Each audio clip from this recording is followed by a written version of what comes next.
Gloucester, Massachusetts is America's oldest seaport. For most of its 400-year history, Gloucester was the fishing capital of the world. Its lifeblood is dangerous and costly. More than 10,000 people have left this port and lost their lives in the Atlantic. When disaster strikes, few live to tell the tale. But one fisherman's story of survival at sea surpasses all others, and his ambition and daring made him a legend in Gloucester and one of the most celebrated seafarers in history. I'm Corey Kukuru for 1623 Studios, and this is the story of Howard Blackburn.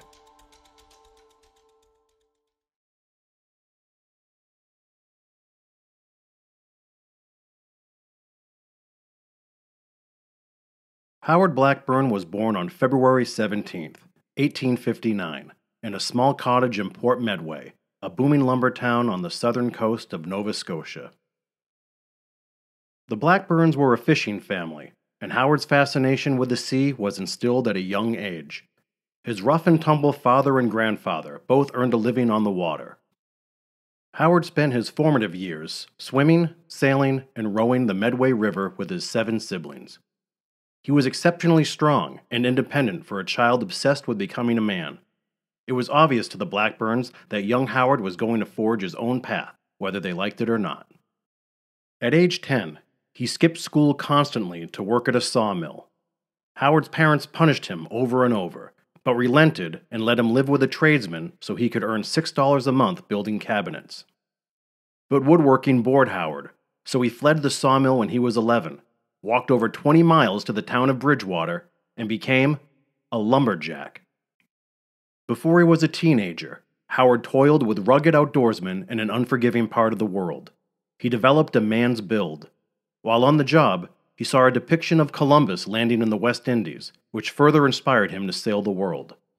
Further, because the Blackburns already boasted one world traveler, though Grandfather John's adventure was quite unintentional. A few winters before Howard's birth, John Blackburn and 2 crewmen planned a routine sail on his Pinky boat 80 miles northeast to Halifax to exchange goods for booze. They brought no navigational equipment. Hours after departure, a violent nor'easter blew them off course, setting them adrift for days.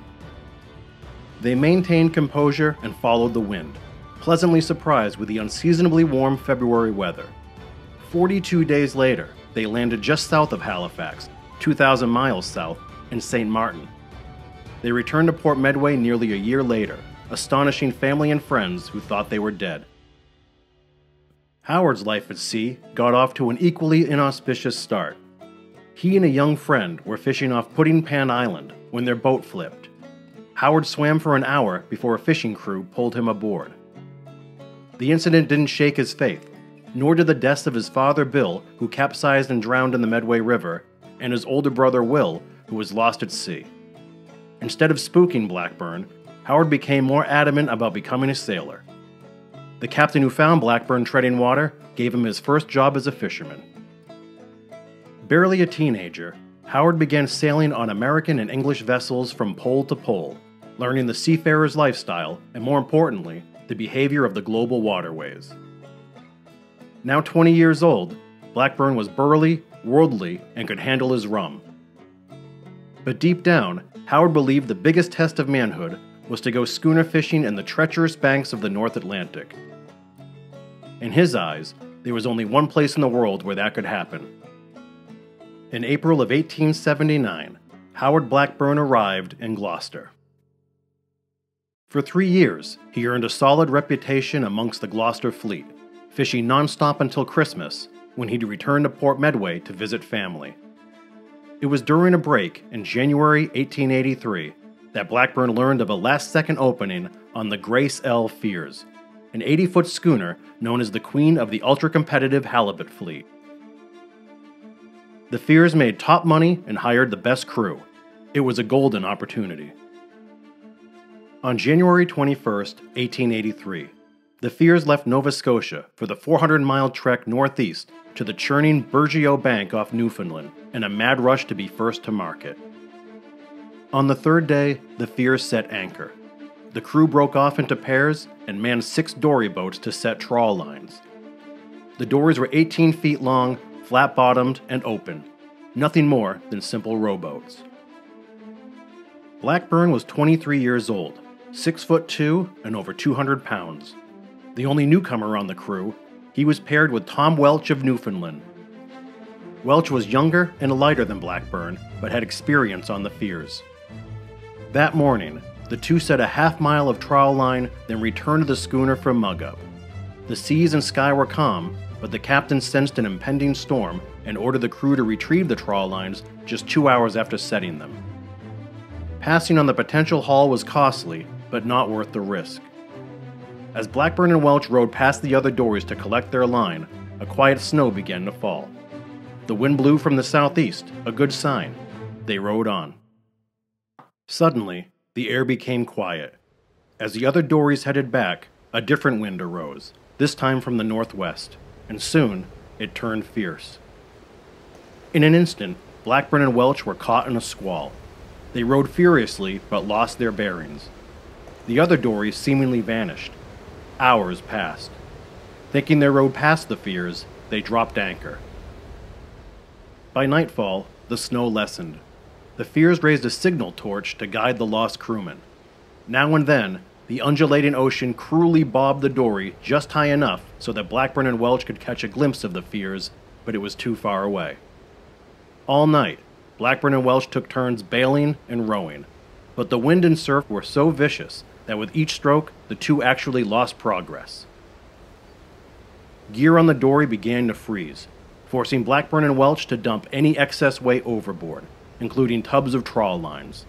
They had no fresh water or food except the fish they caught, and that ice solid.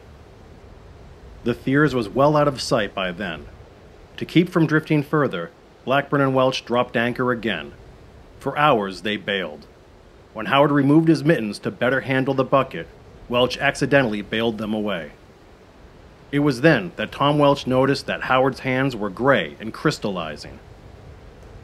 Blackburn tried putting his socks on his hands, but they too froze and were lost. The only way he could be useful, he thought, was if he bent his fingers around the oars to freeze in place. To curve his fingers in position, he smashed his hands repeatedly on ice in the boat that had begun to weigh the vessel down. Then he gripped the oars. Welch was horrified.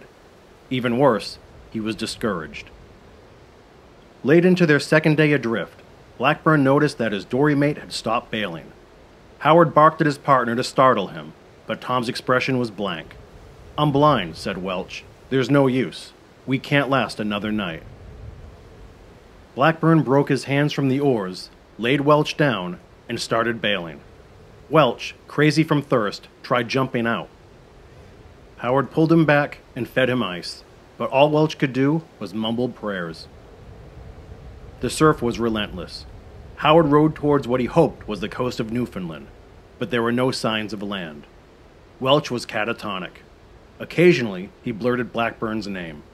When Howard turned to bail again, Welch was dead. Frostbite swelled Howard's hands so badly that he couldn't put Welch's mittens over them. Instead, he put his hands between his legs, crouched down to avoid the gales, and rocked back and forth to stay awake through the night. He watched helplessly as Welch's oars spilled overboard. On the third day adrift, sunrise oversaw a calm sea. The storm finally passed. Blackburn and his gear were encased in ice, which burdened the dory. He was wonderstruck to see that his anchor lines had frayed to threads, yet froze solid, keeping the vessel from tipping overnight. He repaired what he could and continued rowing. By noon, his finger flesh began breaking off like dry powder, the blood freezing instantly. He rowed on instinct alone, bone on wood. Far in the distance, Blackburn eyed a snow-covered rock. He spent the entire day and night rowing, bailing, and cowering just to stay alive. 4 days into an endless odyssey, Howard Blackburn approached land. The snow-covered rock he zeroed in on was an uninhabited island, but soon he found other clusters of rocks. Again, he rowed for the entirety of the day. By evening, a coastline appeared. There were no homes or harbor, but steep, snowy bluffs to follow. He fought a swift tide. Finally, there was a positive sign. Blackburn noticed 2 distinct colors of rushing water.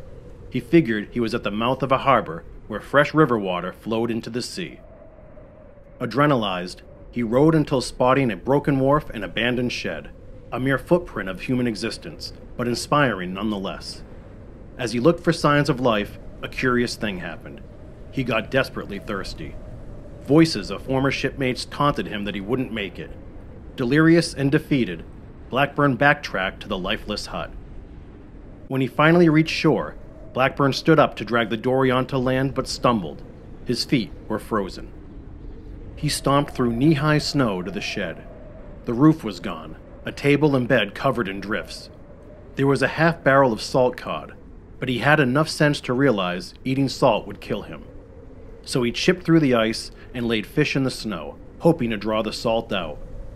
It never occurred to Howard that some of the cod and halibut he and Welch caught 4 days earlier was still in the dory. Sitting in the dilapidated shed, Blackburn noticed the silhouette of a schooner on the black horizon. Now he knew there was a harbor close by. The plan was to spend the night in the hut, then row at dawn. He found some flint, but was incapable of starting a fire, so he balled up old fishing lines and nets to use as a pillow and blanket.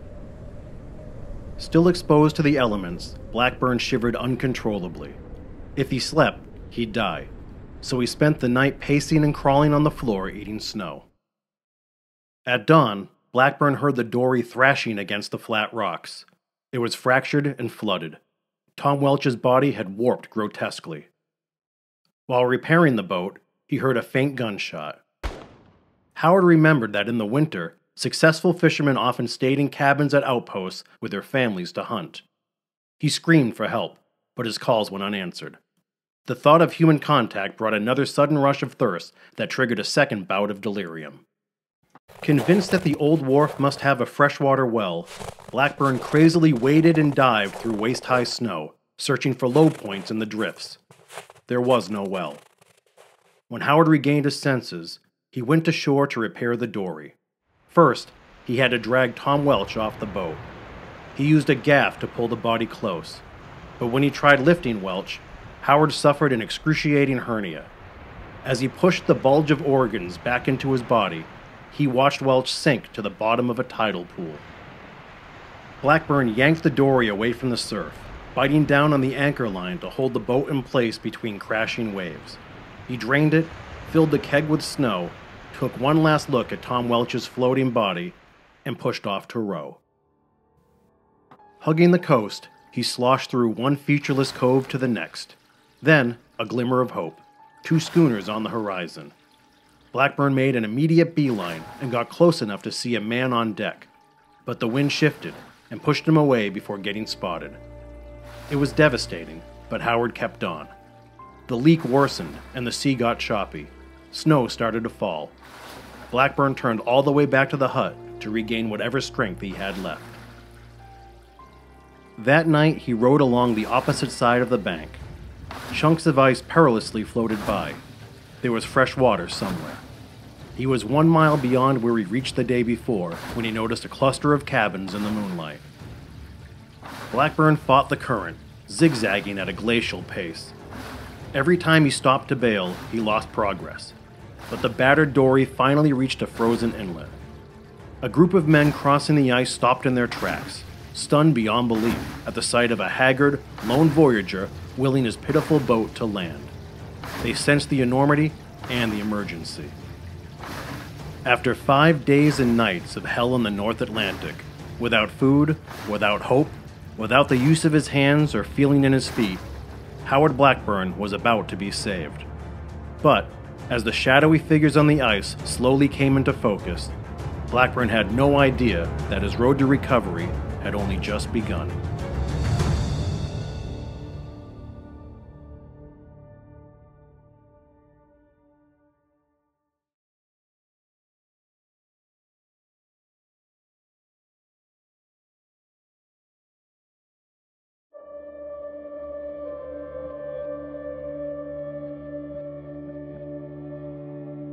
Howard Blackburn's exhausted dory, listing badly and filled with water, limped to a stop upon the ice. Too proud to acknowledge his condition, Blackburn announced through gritted teeth that he would turn back to retrieve his dory mate. the stunned men pulled Howard ashore and bailed the vessel. 3 of the men pushed off to find Tom Welch. They asked Blackburn where to row. At the house down the river, he told them, in the tidal pool. The rescuers hadn't realized that Welch was dead. More people arrived at the water's edge. They were all members of the Lishman family and occupied a handful of shabby log cabins at Little River, now known as Grey River, a remote fishing settlement on the south coast of Newfoundland. It was instantly apparent that the Lishmans were terribly poor. A dozen children hopped on their bare feet to keep warm. They were joined by a pack of scrawny dogs. Those tending to Howard gave him a sense of place. The island Howard ignored because he thought it was uninhabited, Ramia, actually had a village on its opposite side. The first mainland he had spotted was Gulch Cove. If Howard hadn't chased the 2 schooners in open water in hopes of being sighted, he would have reached Cape Lahoon, a prosperous town with its own physician. Not exactly what Blackburn wanted to hear. Frank Lishman was the patriarch. He and his wife took Howard into their home. The floor was frozen dirt, the walls caked with mud, and a fireplace jutted through the roof. The family tub was a flour barrel. The beds were pallets of straw. Howard wondered if the situation he was in was better than what he just endured. Seeing the frostbite, the Lishmans cut away Howard's clothes and gave him tea with spruce boughs to drink, fearing water would kill him. They also offered hard bread. It was the first Howard had eaten in 114 hours. Mrs. Lishman soaked Howard's hands and feet in a saltwater brine, then bandaged him with flour paste and cod liver oil. The pain was agonizing. It was another sleepless night. The next morning, Mrs. Lishman changed the bandages, applying a powder of crushed mussel shells over the wounds. Howard's fingers, still curved from being frozen to the oars, started falling off. Gangrene set in. Each day, Mrs. Lishman cut off the blackened flesh while her daughter covered Howard's head with an apron to spare him the sight. They did this routine for weeks on end before new skin started to form. Howard lost all of his fingers, half of both thumbs, and 1 heel. Helpless for months, Blackburn sometimes went crazy and tried crawling on all 4s through the scrub brush to escape, only to be found and returned. Meanwhile, the desolate village of Little River was on the verge of starvation. The Lishmans survived on cod, flour, cornmeal, and melted snow. With the river frozen, the Newfoundland government in Burgeo was unable to send provisions. With supplies running out, the dogs were used for stew. Horrified, Howard choked down the broth and made sure the children ate the meat. A small group left Little River to beg the closest town for help, but all they brought back was bread damaged by kerosene. A reverend in Burgeo telegraphed the American consulate at St. John's, relaying the story of Howard Blackburn and the condition of the villagers nursing him to health. 6 months of provisions were sent, caravaned from one lonely outpost to the next before finally reaching Little River. It was the first time many of the Lishmans tasted real sugar or fresh milk. They consumed everything in days. News of Howard Blackburn's ordeal was chronicled around the world. A seal hunting steamer called the Nimrod was temporarily stuck in ice near Little River. The 30-man crew knew Howard's story and set out for the village to meet the seemingly mythical figure. When they saw the immobilized hero and the state of poverty in which the Lishmans lived, they left their lunches, returned to the steamer, and brought more provisions. It was the Lishman children who haunted Howard's mind. They couldn't read, so Blackburn did his best by reciting childhood stories or reading from the one book in the cabin, a ragged family Bible. Another month of monotony and pain passed. Spring arrived, and the ice began to break. The ground softened enough so Tom Welch could be buried in a simple grave in Burgeo. Howard was desperate to leave, even though he had no use of his hands or feet. It was April 22, 1883, when Blackburn insisted on going to Burgeo to begin the long process of returning to Gloucester. It had been 85 days since he landed at Little River. Despite their protestations, the Lishmans obliged. They carried Howard to a small dory so volunteers could row him away. He couldn't help but notice that of the 16 dogs who greeted him when he landed 3 months before, only one was left. As the Lishmans bid Howard farewell, Mrs. Lishman presented him with a small wooden box. Inside were all of his amputated fingers and toes. It was their tradition, she explained, that a person be buried with all of their body parts. Upon reaching Burgeo, Howard was taken to Tom Welch's grave. He left the wooden box with him. Blackburn stayed in a couple of homes for another month before a steamer took him 100 miles to St. Pierre, a small port island off the Newfoundland coast controlled by the French. He started limping around without help. From there he took another steamer to Halifax and then to Boston, 133 days after the Grace L. Fears sailed to catch halibut. When Howard arrived at the train depot in Gloucester just before the start of summer, he was hailed a hero. Mobs of people cornered Howard wherever he went. The curious wanted to see him, and fishermen wanted to hear every detail. Blackburn was all too eager to share. He didn't have to pay for a drink or a meal anywhere. But Howard's disability brought him to a troubling crossroads. How could a fisherman survive without fingers or functioning feet? Yes, he was where he wanted to be, in the heart of the world's fishing industry. But how would he get by? The people of Gloucester stepped up. A candid interview with the local paper led to a campaign that raised $500 for Howard. He also got an $86 share from the Grace L. Fears, but only for the time he spent fishing before he disappeared. On October 16, 1883, Blackburn used the money to open a cigar and tobacco store on Main Street. On the same day, he became a naturalized citizen. Blackburn's shop featured 3 illustrations and a booklet of his ill-fated trip. Copies were available for purchase. Howard worked from open to close, 7 days a week, and it took a physical toll. The pain in his feet was so bad that he had his remaining toes amputated by Dr. Everett Garland, whose grandson Joe wrote the definitive novel of Blackburn's life, Lone Voyager, from which our story is based. There was only so much cash in cigars, so Howard hoped to turn Blackburn's into a true tavern, with liquor and salty food. But alcohol was a contentious topic. Gloucester voted annually to be wet or dry. Each year was a coin flip. When Gloucester went wet, Blackburn's prospered. When dry, Howard hid booze in back rooms and behind trap doors. This led to the occasional fine. It was worth it. At Christmas time in 1885, Howard, feeling deeply indebted to the people of Gloucester, donated $500 to fishermen's widows and fatherless children, a full repayment of the charity he received. Fishing was the most hazardous occupation in the world, and in the year of Howard's miraculous survival alone, Gloucester lost 17 vessels and 209 men to the sea. After a short courtship, Blackburn, becoming bigger than life by the day, married a quiet dressmaker, Teresa Lally. They lived a few doors down from the business and had a child, Howard Jr. Then tragedy struck again. At only 6 weeks of age, Jr. caught a cold. Howard and Teresa's visiting nurse accidentally over-medicated the baby, who died. Teresa never told her hothead husband the truth, and he held the baby's death against her. A subsequent surgery for Teresa prevented her from ever having another child. By now, Howard's bank account matched his appetite for life.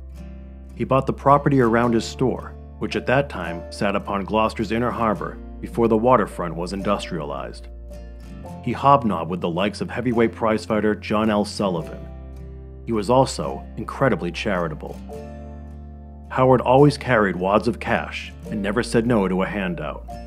He anonymously had food and coal delivered to households throughout the city. And he stowed away a penny from each sale at the bar for an annual donation to the newly developed Addison Gilbert Hospital. Equally important to Howard was his support of the Lishman family who saved his life. Blackburn constantly paid heavy freight fees to herring boats to alter their course and deliver clothes and food. He redoubled his efforts upon learning that one of the young Lishman children was lost at sea while fishing with Father Frank. After returning to Little River, an inconsolable Frank wandered into the woods and shot himself.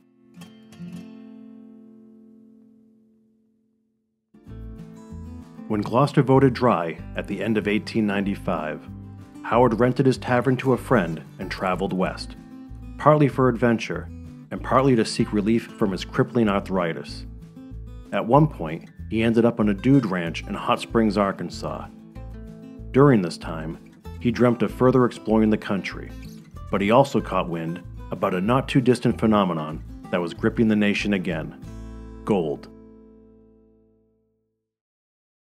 Men, simple men of modest means, were making unthinkable fortunes in the great Northwest, just as they had in San Francisco a few decades before.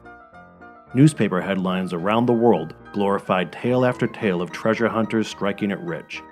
Howard's eyes grew wide.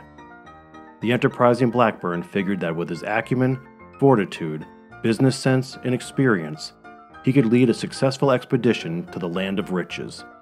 When Howard returned to Gloucester, he put a plan in place.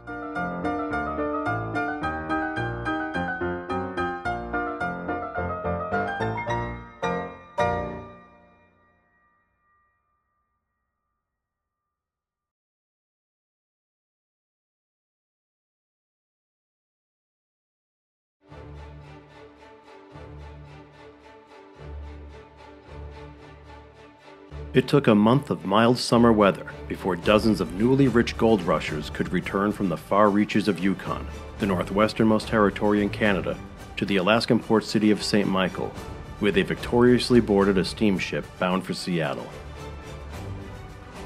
It was July of 1897 when a bevy of successful prospectors disembarked the Portland before thousands of onlookers, cautiously lumbering through the crowd, protecting millions of dollars in gold.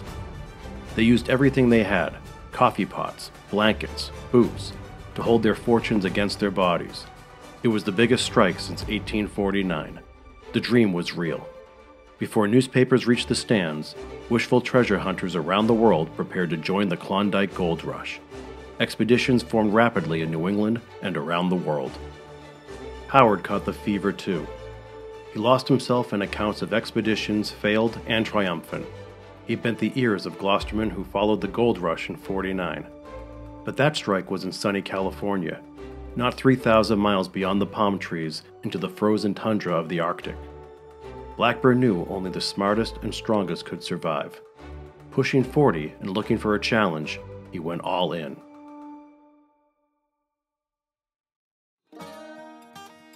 Every inch of the trip had to be reckoned with.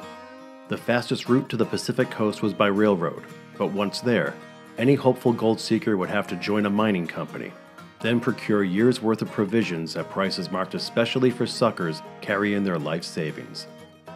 Howard's vision was to arrive at the Klondike region of Yukon as the ice broke in the spring of 1898 and get in a full season of prospecting. He'd buy a schooner and stuff her with supplies, including the parts to build a small steamer to navigate the Yukon River. To get there in time, the Blackburn expedition would sail 12,500 miles around Cape Horn to San Francisco. Once in California, Howard would restock the schooner with 3 years of provisions, take on a few paying passengers, and voyage 3,000 miles further to St. Michael. Then, sell the schooner, build mining structures, construct the steamer, and traverse 1,700 miles upriver to the Klondike, if it was passable. Along the way, the crew could row dories through the thawing lower tributaries to pan for gold. Howard was convinced they'd hit pay dirt. Within a week of the Portland's arrival in Seattle, Howard created the Gloucester Mining Company, drafted a contract for a 20-man crew, and shopped for a schooner. He had no problem finding financiers to foot the $3,000 bill. Accepted crewmen were to post $250 to receive an equal share of the profits, just as dory mates did. If someone were injured or died on the excursion, their share would go to their heirs. They'd load the schooner with coal or anything else that might sell in San Francisco to fund the rest of the journey. Everything could be in place by mid-November. "I've been many degrees further north in the goldfields," a confident Howard told the Gloucester Times. "When I was in Greenland, The summers were very mild, although there was snow atop the mountains. The story of Blackburn's plan traveled the country. He interviewed hundreds of applicants. A crew was in place within 2 weeks. Another dozen men planned to travel by land and meet the Blackburn party in California. Howard built a flat-bottom steamer at Vincent's Cove, capable of carrying 35 tons. It measured 50 feet long, 16 feet wide, and less than 6 feet deep. He dubbed it Eclipse. He bought a schooner in Boston, the Hattie I. Phillips, and kept it at Chisholm's Wharf.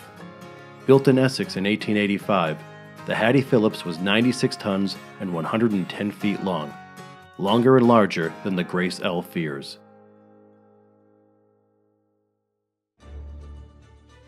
In the meantime, tens of thousands of men and women clogged Northwest port cities and waterways in a mad dash to the Klondike. The U.S. and Canadian governments tried in vain to dissuade people from further overwhelming the region. The Blackburn Party accelerated its pace. Howard signed experienced Captain John Harris, who had crossed Cape Horn twice. Each time a new man was added to the crew, Howard, a savvy publicity hound, informed the local papers, who ate up every detail.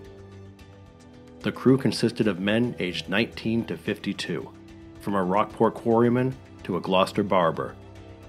On October 18, 1897, the Blackburn expedition prepared to launch from Gloucester's inner harbor. The wharves were a mob scene teeming with well-wishers. They pushed off late in the afternoon to a wild roar, which got louder as the Hattie Phillips faded beyond the Eastern Point Lighthouse.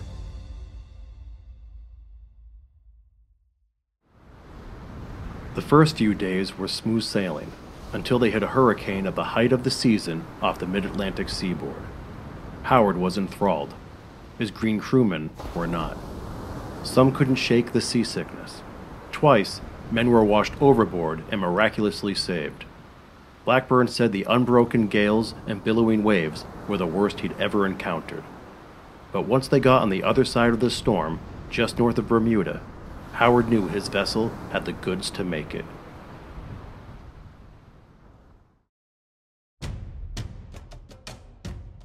One month after leaving Gloucester, they crossed the equator outside Brazil. Another month passed before they made landfall at the entrance to the Strait of Magellan for much-needed rest and repairs. From there, they navigated to Punta Arenas, Chile, at that time the world's southernmost city, and sold most of their coal at an agreeable price. Some of the crew had an impossible time adjusting to the desolation of Tierra del Fuego, which was also in the midst of an ongoing genocide of its native Selknam people from Europeans. Blackburn, at the crew's behest, sprinkled carpet tacks on the deck each night to deter barefoot natives from sneaking on board. The Gloucestermen continued through one of the Earth's most dangerous passages off the Chilean coast. Reminders of their precarious situation surrounded them. Skeletons of shipwrecks littered the entire landscape. But the Blackburn expedition caught a break. Seas and weather were relatively calm, enabling the men to hunt birds on shore during daylight and sail easily through the night. On New Year's Day in 1898, the Hattie Phillips exited the Strait of Magellan into the Pacific. For all of January, they dealt with brutal equatorial heat. At one point, they dodged a field of waterspouts. Luck was on their side. In late February, they spotted the California coast and were awed by the number of vessels racing to land. When they anchored, men on the dock shouted that the USS Maine was sunk in Havana Harbor, and war with Spain was imminent. Howard's youngest crewman, Fred Head, also learned that his father was lost at George's Bank during the very hurricane they endured upon departing Gloucester. Incredibly, the Hattie Phillips made the voyage in only 4 months. But leaving their lives behind and sailing to San Francisco proved to be the easiest part of the Blackburn expedition. The Yukon River was frozen solid. Arriving prospectors, or sourdoughs as they were called, couldn't get in to stake claims, and those who had reached the goldfields months earlier couldn't get out. Dawson, a tiny First Nations camp, was the center of the rush. In just 2 years, its population mushroomed from 500 to nearly 30,000. Dawson housed hundreds of prospectors clinging to their fortunes, some on the verge of realizing generational wealth, with nowhere to cash in. What's more, the city was ravaged by scurvy and starvation. A young, luckless sourdough named Jack London nearly died there. Paranoid winners guarded their gold for months on end, in bare-bones encampments with scant provisions, hundreds of miles from civilization, and temperatures averaging 30 below. Imagine holding a life-changing fortune in your hands without the ability to buy an apple. Shysters and thieves made everyone suspicious. Many who struck out were paid handsomely to protect stashes or sneak the almost rich out of Dawson by any means necessary. Howard was set aback by the news. To compound matters, he was told that by the time the Blackburn expedition reached St. Michael in late June, there was little chance he could sell the Hattie Phillips at a fair price. Instead, he auctioned the last of the coal and hoped to market the Hattie Phillips in San Francisco, forcing the company to take a steamship to Alaska. The crew was dead set against it. None of the vessels they saw were fit to handle the North Pacific. To keep the men satiated and put a few dollars in their pockets, Howard struck a deal to deliver lumber 750 miles north to Astoria, Oregon. The trip was bumpy, but when the famous Fisherman landed, grateful locals did all they could to convince Blackburn to stay and manage the booming salmon trade. They begged Howard to turn Astoria into the Gloucester of the West. Fish were practically jumping on shore, they said. Creating a lucrative fishery was a sure bet. Why risk death and pray for gold? But the men of the Hattie Phillips could not be swayed. They returned to San Francisco to restore the ship and wait for the Yukon River to thaw.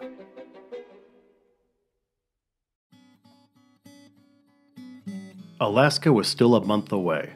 With frayed nerves and endless downtime, the company bickered to the brink of mutiny. For funds, Blackburn again proposed to sell the Hattie Phillips and add additional crew, but no one could agree on the vessel's value or the price for newcomers to buy in. A faction of the men suggested Howard relinquish ownership of the Gloucester Mining Company, claiming to have found someone willing to oversee the operation for a grub stake. Dismayed, Blackburn and a handful of loyalists agreed to leave, only to learn a few days later that the alleged side deal fell through. The Gloucestermen were leaderless. Blackburn refused to rejoin.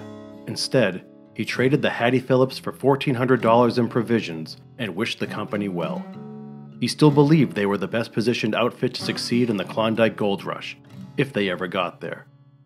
Howard considered continuing to Dawson to open a saloon, but he blew out his knee and dejectedly left San Francisco by train.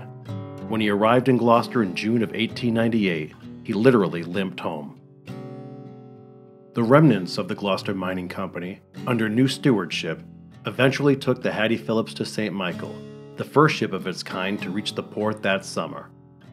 They were greeted by a throng of prospectors who had been roosting on their fortunes for 9 months. As the crew assembled the Eclipse to negotiate the Yukon River, the Hattie Phillips returned to San Francisco with 40 sourdoughs carrying over $800,000 in gold dust, in today's dollars, nearly $29 million.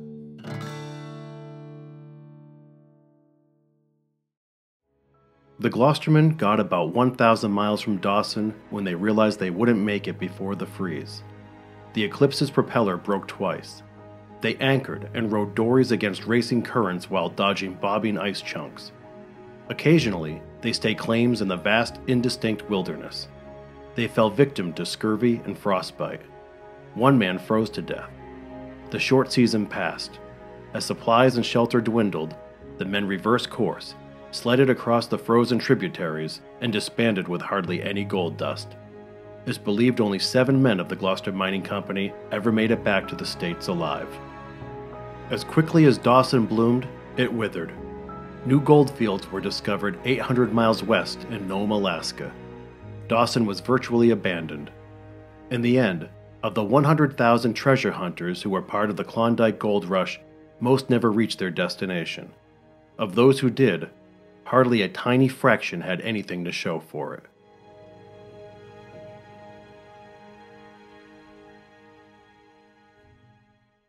Still stinging, Howard was on crutches for 8 months, which gave him much time to ruminate on the failed expedition. He drew 2 conclusions.